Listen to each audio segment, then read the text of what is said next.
بسم الله الرحمن الرحيم. كتاب أنزلناه إليك مبارك ليدبروا آياته وليتذكر أولو الألباب. صدق الله العظيم.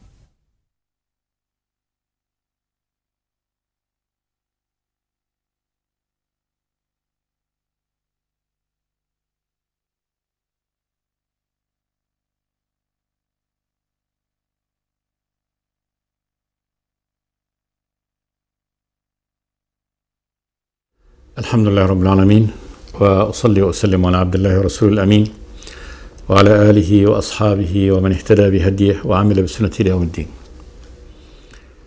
وبعد، أيها الإخوة الكرام، يقول الله تبارك وتعالى: كيف تكفرون بالله وكنتم أمواتا فأحياكم ثم يميتكم ثم يحييكم ثم إليه ترجعون هو الذي خلق لكم ما في الأرض جميعا ثم استوى إلى السماء فسواهن 7 سماوات وهو بكل شيء عليم.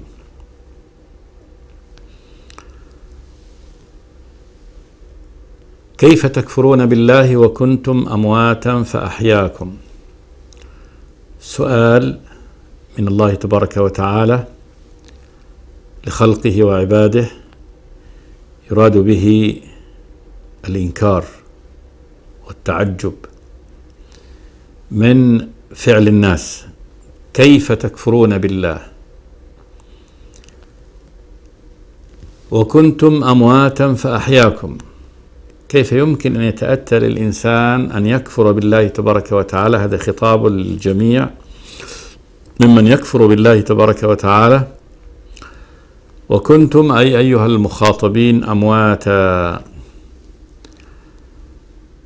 إما أمواتا يعني عدم، لم تكونوا، والعدم موات، وإما أمواتا أي مادة ليست فيها حياة، كما كان الشأن في آدم أبو البشر عليه السلام، فإن الله تبارك وتعالى خلقه من تراب، من طين هذه الأرض، والطين والتراب مادة هابطة خامدة لا حياة فيها.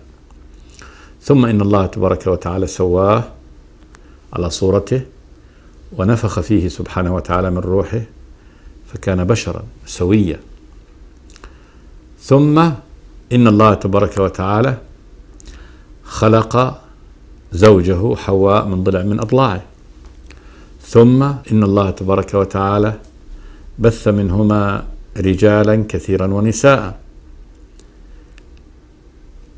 بداية الخلق هذه النطفة، وقبل النطفة كان الإنسان إما عدما لم يكن موجودا، وإما غذاء تحول هذا الغذاء في الأنثى وفي الذكر وأصبح منه مادة الخلق، الحيوان الذي يأتي من الذكر والبويضة التي تأتي من الأنثى، ثم أنشأ الله تبارك وتعالى من ذلك هذا الإنسان الخلق. فيكون الموات إما العدم الذي سبق الإنسان، كما في قول الله تبارك وتعالى لزكريا: وقد خلقتك من قبل ولم تك شيئا، لم تكن شيئا وخلقتك، فلما تستعجب أن يوجد الله تبارك وتعالى منك الولد ومن زوجك بعد الكبر؟ فلم نكن شيئا وخلقنا الله تبارك وتعالى، وكنا قبل أن تنفخ فينا الروح من مادة يمكن أن توصف بالموات، لأنه ليست فيها يعني الحياة.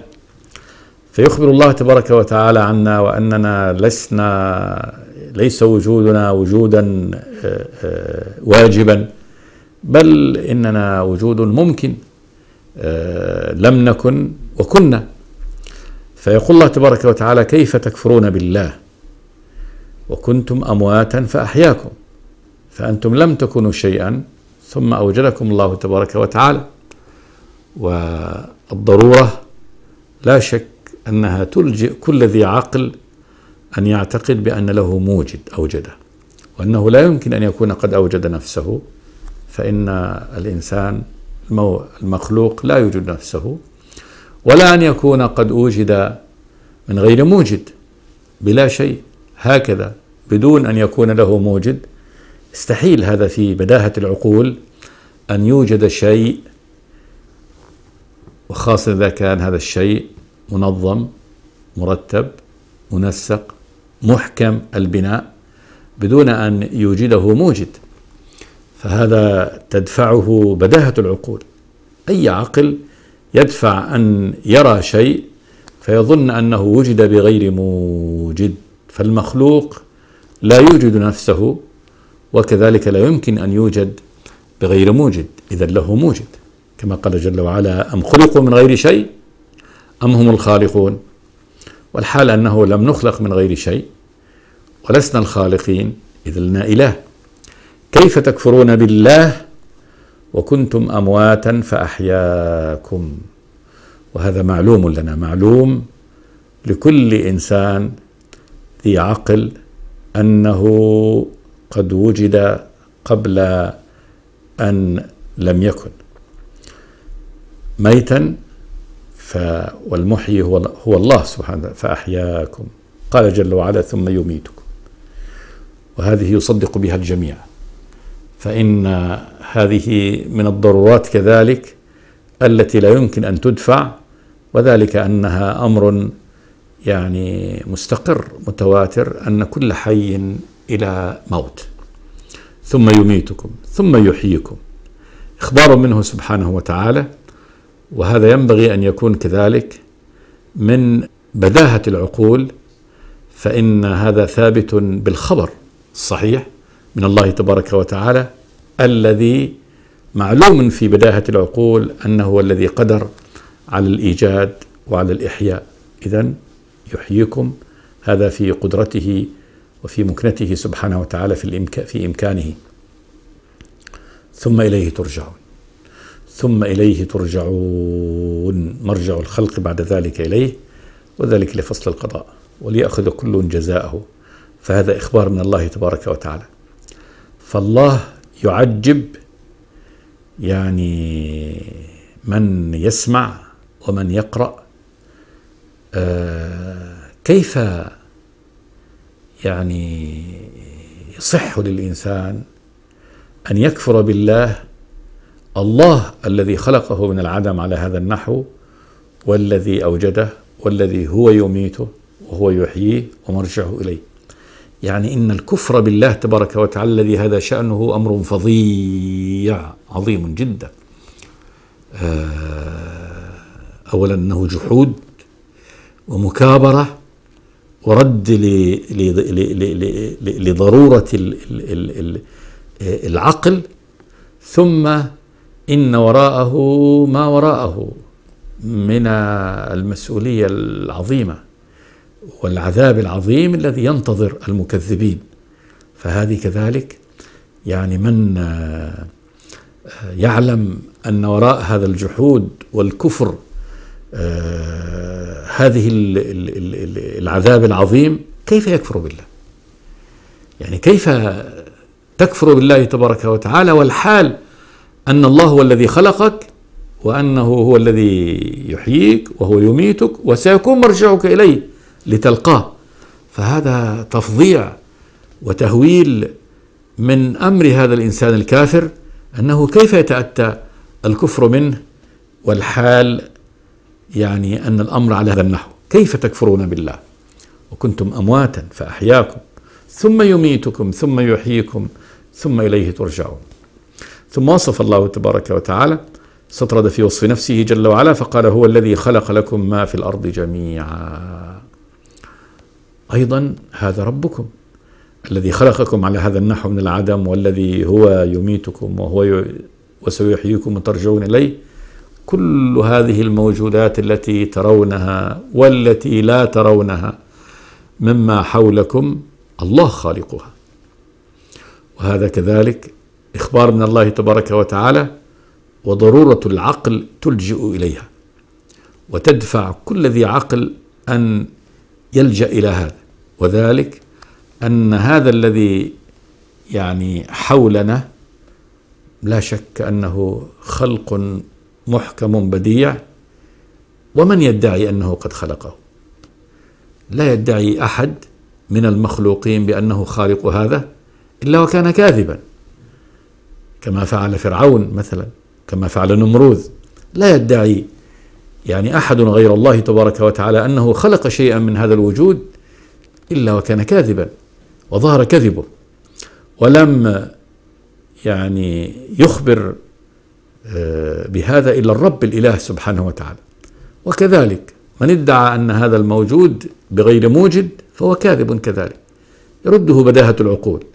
فإذا قال إن هذه الشمس قد وضعت في مكانها بغير موضع لها وبغير من وضعها في هذا المكان، وإن النجوم وضعت في أماكنها هكذا دون أن يكون هناك وراءها إله قوي قادر عليم وضع كل أمر على هذا النحو في نظامه ورتب هذا الكون، استحيل هذا. وكذلك أن يكون يعني هذه الأرض بسطت على هذا النحو ووزعت إلى يابسة وماء ونظمت أحوالها بهذا النظام المحكم البديع بغير يعني فاعل، فإن هذا يعني أمر عجب تدفعه بداهة العقول. هو الله سبحانه وتعالى الذي خلق لكم ما في الأرض جميعا، كل ما في الأرض من حبة الرمل الصغيرة إلى يعني الأمر العظيم، الجبل العظيم، البحر المحيط، ما بثه الله تبارك وتعالى في هذه الأرض من الكائنات، مطرها، شجرها، رزقها، بحرها، برها، الله تبارك وتعالى خالقه. وهذا بيقين بهذا الخبر، وكذلك بيقين ضرورة العقل أن الله الذي لا إله إلا هو خالق كل هذا. هو الذي خلق لكم ما في الأرض جميعا، والأرض هي هذا يعني الكوكب الذي نعيش عليه جميعا، جميعا تأكيد لكل المخلوقات. وقلنا إن خلق تأتي بمعنى قدر وسوى، وتأتي بمعنى يعني أخرج من العدم. فالإخراج من العدم لله تبارك وتعالى، والخلق والتقدير كل مخلوق الله تبارك وتعالى هو الذي أعطاه صورته وهيئته وشكله، فالله خالق كل شيء. الإنسان إذا نسب له الخلق إنما هو يعني خلق الأشياء التي يصنعها ويمارسها، ويسمى هذا خلق كذلك في اللغة، كما في قول الله تبارك وتعالى عن عيسى عليه السلام: أني أخلق لكم من الطين كهيئة الطير. هذا فعل عيسى، أخلق لكم من الطين كهيئة الطير، يعني أصور صورة من الطين. ومن صور صورة فهذا يعني خلق هذه الصورة. أني أخلق لكم من الطين كهيئة الطير فأنفخ فيه فيكون طيرا بإذن الله. فالنفخ من عيسى وكونه يكون طيرا خلقا فبإذن الله تبارك وتعالى، أن هذا بإذن الله جل وعلا. فالمخلوق يخلق ما هو مكنه الله تبارك وتعالى به، يخلق ثوب، يخلق سيارة، يخلق أثاث، يخلق هذه المصنوعات والمخترعات له. وأما الخلق بمعنى يعني كل الإحياء فإن هذا لله تبارك وتعالى. والخلق كذلك الإبراز من العدم هذا لله، لا يستطيع أحد أن يبرز ذرة من العدم، كما قال الرب تبارك وتعالى، جاء في الحديث القدسي في شأن المصورين: أشد الناس عذابا يوم القيامة المصورون، يقال لهم أحيوا ما خلقتم، يعني الذي صورتموه أحيوه، أحيوا ما خلقتم. والله قال: فليخلقوا ذرة أو ليخلقوا برة أو ليخلقوا شعير. يخلقوا ذرة نملة، لا يستطيع البشر أن يخلقوا نملة، بمعنى أن يعطوا الحياة لها. ممكن يصوروا نملة ويشكلوها، لكن أن يعطوا الحياة لها. وكذلك ذرة، حبة قمح توجد من العدم، يستحيل، هذا لا يخلقها إلا الله تبارك وتعالى. هو الذي خلق لكم ما في الأرض جميعا، يعني إبرازا من العدم، وكذلك يعني تصويرا وتقديرا على هذا النحو. الذي أعطى كل شيء خلقه سبحانه وتعالى ثم هدى. ثم استوى إلى السماء فسواهن 7 سماوات وهو بكل شيء عليم. استوى في لغة العرب تأتي أولا بدون تعدية، لا تعدى بحرف ثم تتعدى بحرف. حين تتعدى بالواو وتتعدى بالباء وتتعدى بعلى وتتعدى بإلى. فاستوى تأتي بمعنى اكتمل الأمر، كما نقول استوى الطعام. استوى الطعام يعني بلغ حده ونضجه، ومنه قول الله تبارك وتعالى حتى إذا بلغ أشده واستوى آتيناه حكما وعلما. واستوى يعني بلغ حده من كمال الخلق، هذا عن موسى عليه السلام، يعني كمال شدة بنية القوة، وكذلك يعني بناء العقل. وأما استوى إلى بمعنى عمد وقصد، واستوى على بمعنى على وارتفع، كما في قول الله تبارك وتعالى لتستووا على ظهوره وخلق لكم من الفلك والأنعام ما تركبون لتستووا على ظهوره، يعني تعلوا وترتفعوا على ظهوره اللي هو الفلك والأنعام، ثم تذكروا نعمة ربكم إذا استويتم عليه وتقولوا سبحان الذي سخر لنا هذا وما كنا له مقرنين. وقد جاء الاستواء منسوبا إلى الله تبارك وتعالى بحرف إلى وبحرف على، فهنا في هذه الآية ثم استوى إلى السماء، وجاء الاستواء بحرف على الرحمن على العرش استوى. الاستواء هذا لا شك أنه صفة من صفة الله تبارك وتعالى، نسب الله تبارك وتعالى نفسه إلى هي تليق بذاته تبارك وتعالى، كسائر أنواع ما وصف الله تبارك وتعالى به نفسه من الصفات ومن الأعمال سبحانه وتعالى. فأفعال الله تبارك وتعالى لا تشبه أفعال المخلوقين، وصفاته لا تشبه صفات المخلوقين. فكلامه الله نسب لنفسه الكلام، يتكلم لكن ليس ككلامنا، وسمعه وبصره ليس كسمعنا وبصرنا، ومجيئه ليس كمجيئنا، وجاء ربك والملك صفا صفا هل ينظرون إلا أن يأتيهم الله في ظلل من الغمام.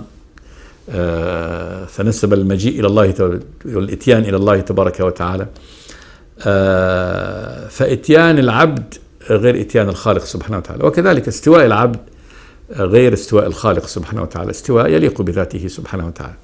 ولذلك لما سئل الإمام مالك عن الاستواء، استواء على العرش كيف استوى؟ قال الاستواء معلوم والكيف مجهول والسؤال عنه بدعة. فذات الله لما كانت غير معلومة لنا فلا يسأل عن الله بكيف، لا نقول كيف استوى ولا كيف يتكلم ولا كيف يسمع ولا كيف يبصر، بل نؤمن بصفاته سبحانه وتعالى كما أخبر عن نفسه، ونعلم أن الله ليس كمثله شيء وأنه هو السميع البصير سبحانه وتعالى. ثم استوى إلى السماء، جاء في قول ابن عباس أنه على وارتفع سبحانه وتعالى، عمد إلى السماء، السماء العلو. فسواهن 7 سماوات، سواهن يعني أنه عدلهن وقضاهن، والتسوية هي إتمام الخلق على الصورة التي يعني أتمها الله تبارك وتعالى وصورها الله عز وجل. 7 سماوات، حقيقة هذه السماوات السبع لا شك أنها مجهولة لنا، فإننا لا نعرف حقيقتها ولا المادة التي يعني صنعها الله تبارك وتعالى منها. نعلم مادة الأرض، لكن ما مادة هذه السماء وما هو شكلها، فهذا أمر لا شك أنه فوق عقولنا، لأنه مهما أخبرنا الله تبارك وتعالى بأنه مهما نظرنا في السماء فإنه يبقى نظرنا يعني قاصرا وحسيرا. قال فارجع البصر هل ترى من فطور ثم ارجع البصر كرتين ينقلب إليك البصر خاسئا وهو حسير. فالبصر بصر الإنسان وقدرة الإنسان تظل عاجزة وقاصرة أن تبلغ يعني مبلغ السماء، وأن تعرف السماوات التي خلقها الله تبارك وتعالى كيف صورتها وكيف خلقها. فهذا إخبار من الله تبارك وتعالى أنها 7 سماوات، ولا شك أن طبعا تفسيرها بأنها الكواكب السيارة هذا خطأ، بل هي سماء سقف محفوظ وطبقات بعضها فوق بعض، وهي فوق لا شك فوق إدراك البشر، كما قال جل وعلا: تبارك الذي بيده الملك وهو على كل شيء قدير، الذي خلق الموت والحياة ليبلوكم أيكم أحسن عملا وهو العزيز الغفور، الذي خلق 7 سماوات طباقا ما ترى في خلق الرحمن من تفاوت فارجع البصر، يعني مرة تلو مرة إلى السماء هل ترى من فطور، ثم ارجع البصر كرتين ينقلب إليك البصر خاسئا وهو حسير. فأخبرنا سبحانه وتعالى بأنه سوى فوقنا 7 سماوات، وأخبر أنها طباقة، يعني طبقات فيه الثانية فوق الأولى والثالثة فوق الثانية وهكذا، وهو الرب تبارك وتعالى بكل شيء عليم. يعني مع هذا الخلق الواسع المتنامي المتباعد تباعدا لا تدركه العقول، إلا أنه الرب سبحانه وتعالى عليم بكل شيء. عليم صفة مبالغة من العلم، أي أنه لا يعزب عنه سبحانه وتعالى من خلقه شيء، كما قال تبارك وتعالى: وعنده مفاتح الغيب لا يعلمها إلا هو ويعلم ما في البر والبحر وما تسقط من ورقة إلا يعلمها، ورقة شجر. وهذا عمل يعني يتكرر ملايين الملايين من المرات كل ثانية، ولا يأبه الناس بسقوط أوراق الشجر خريفا أو شتاء أو صيفا. وما تسقط من ورقة إلا يعلمها ولا حبة في ظلمات الأرض مختفية ولا رطب من الأشياء ولا يابس منها إلا في كتاب مبين. فالله تبارك وتعالى بكل شيء عليم، أي لا يخفى يعني عنه شيء من خلقه جل وعلا.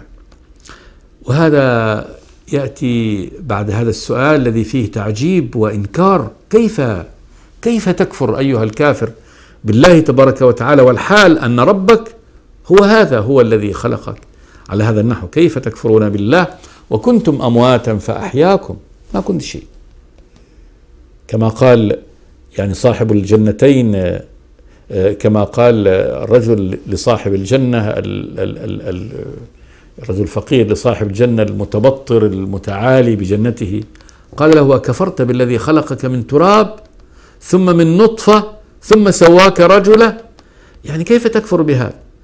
فالله خلقك من تراب أصل الإنسان، هذا هو آدم، ثم من نطفة كل إنسان، ثم سواك رجلا، أنت أصلك نطفة، ثم جعلك الله تبارك وتعالى رجل على هذا النحو. كيف تكفر به؟ كيف تكفر بالذي خلقك؟ والله يقول: كيف تكفرون بالله وكنتم أمواتا فأحياكم ثم يميتكم، هذا فعله، ثم يحييكم ثم إليه ترجعون في النهاية، وتكفر به وأنت ستقف أمامه كفاحا وجهك إلى الله تبارك وتعالى، كما في الحديث: ما منكم إلا وسيكلمه ربه ليس بينه وبينه حاجب أو ترجمان يحجبه دونه، فيقول له: ألم يأتك رسولي فبلغك وآتيتك مالا وأفضلت عليك فما قدمت لنفسك. الله الذي سيخاطبه. يقول النبي: فلا ينظرن أيمن منه فلا يرى شيئا، ولا ينظرن أشأم منه فلا يرى شيئا، ولا ينظرن تلقاء وجهه فلا يرى إلا النار، فاتقوا النار ولو الشق تمرة. فالله يقول: كيف تكفرون بالله؟ كيف يتأتى من الإنسان الذي خلقه الله تبارك وتعالى وكان عدما أن يكفر بإلهه وخالقه ومولاه؟ كيف تكفرون بالله وكنتم أمواتا فأحياكم ثم يميتكم ثم يحييكم ثم إليه ترجعون. هو الله تبارك وتعالى الذي خلق لكم ما في الأرض جميعا. فكل ما عندك مما يعني تعتز به وتتكبر به وتستغني به الله خلقه، بل خلق كل ما في هذه الأرض جميعا. ثم استوى إلى السماء فسواهن 7 سماوات خلقهن وسواهن تسوية ببناء محكم، كما قال جل وعلا والسماء بنيناها بأيد، يعني بقوة، وإنا لموسعون وهو بكل شيء عليم. ثم قال تبارك وتعالى الآن بعد هذا الخطاب يعني قطع الله تبارك وتعالى يعني العذر كل معتذر، وكشف حقيقة الكفر بالله تبارك وتعالى، وأن الكافر معاند جاحد مكابر، وأنه لا شيء يستند إليه، ما في أي يعني استناد يستند إليه، وأن حاله مزري. وكذلك مما يعجب حاله أن يكفر الإنسان بربه الذي هذه صفته، يكفر الإنسان بمن خلقه ومن يحييه ومن يميته ومن مصيره في النهاية إليه. ثم قال جل وعلا بعد ذلك: وإذ قال ربك للملائكة إني جاعل في الأرض خليفة قالوا أتجعل فيها من يفسد فيها ويسفك الدماء ونحن نسبح بحمدك ونقدس لك قال إني أعلم ما لا تعلمون. هذا إخبار من الله تبارك وتعالى عن بدء هذا الإنسان، قصة الوجود الإنساني كيف بدأ. فأول هذا الأمر أنه كان في علم الله تبارك وتعالى، ثم أعلم الله تبارك وتعالى الملائكة بمشيئته وبإرادته سبحانه وتعالى في أن يجعل في هذه الأرض خليفة الإنسان يكون فيها. قال جل وعلا: وإذ قال ربك للملائكة إني جاعل في الأرض خليفة. قال أهل اللغة أن إذ هنا يعني منصوبة بفعل مقدر، يعني اذكروا إذ أو اذكر إذ. اذكروا إذ قال ربك للملائكة، قول من الله تبارك وتعالى، والله تبارك وتعالى يتكلم بما شاء كيف يشاء سبحانه وتعالى، والقول من صفاته جل وعلا. ربك هذا حديث للنبي صلى الله عليه وسلم، ورب النبي هو الله سبحانه وتعالى خالقه. للملائكة، الملائكة عالم من العوالم التي خلقها الله تبارك وتعالى، والله هو رب العالمين سبحانه وتعالى، عالم أكبر وأعظم من عالم البشر عددا وقدرة وقوة، وكذلك يختلف عن البشر نشأة، فإن الله تبارك وتعالى خلقهم من نور، كما قال النبي صلوات الله وسلامه عليه: خلق الملائكة من نور، وخلق الجان من مارج من نار، وخلق الإنسان مما وصف لكم، يعني مما وصفه الله تبارك وتعالى لنا، وهو أن بدء خلق الإنسان إنما كان من الطين. هذا العالم عالم الملائكة عالم أكبر وأجل وأعظم من الإنسان.